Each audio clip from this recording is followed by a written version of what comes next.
I'm camping out and exploring the desert. It is a hot, dry and harsh place to live in. And it is easy to get lost in this vast desert.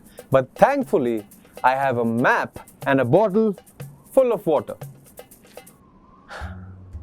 Right now, I am near a patch of prickly pears. The next patch is close to my tent. While we are on this journey, let's take a moment to look at the prickly pear.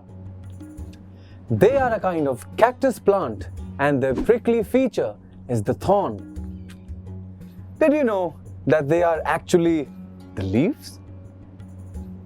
Plants lose water by evaporation from their leaves by a process called transpiration. In a desert where water is so limited, that is surely going to be a problem for this plant. So desert plants have adapted to reduce water loss.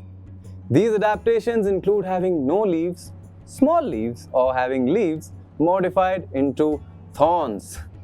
If the leaves are missing, how would these plants make food? They have green fleshy stems that are adapted to perform photosynthesis. The other feature that the desert plants have is a deep root network. Since the groundwater level in the desert is very low, plants develop deep root systems to reach the water in the desert soil. These plants also save a lot of water as waxy coating on the stem reduces evaporation. The desert not only has a shortage of water, it has a lot of heat too during the day. And oh, I can definitely feel that.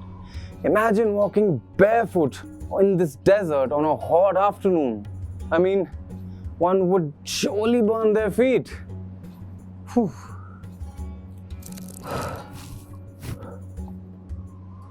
Hey, but look at these camels. Wonder how they manage to walk on hot sand? Camels have long legs and thick hooves. Their long legs keep most of the body away from direct heat. The hooves are thick and adapted to bear hot sand.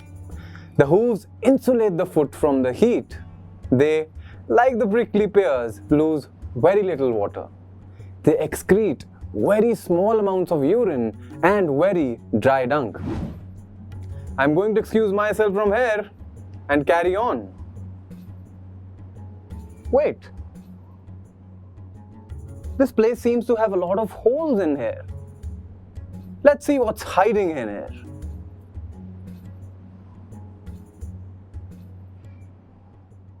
Rats!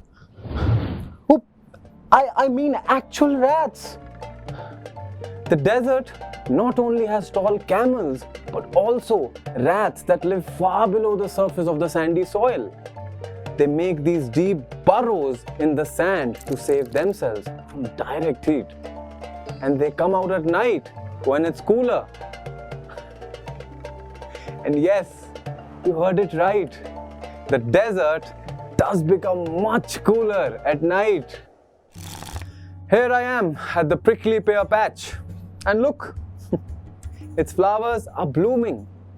Did you know that cactus plants have flowers too?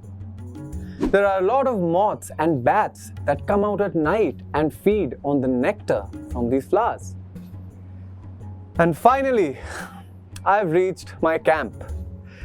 Whew, I'm very thirsty. I'll have some water. And while I have water, you think about how these moths and bats are adapted to the desert they live in.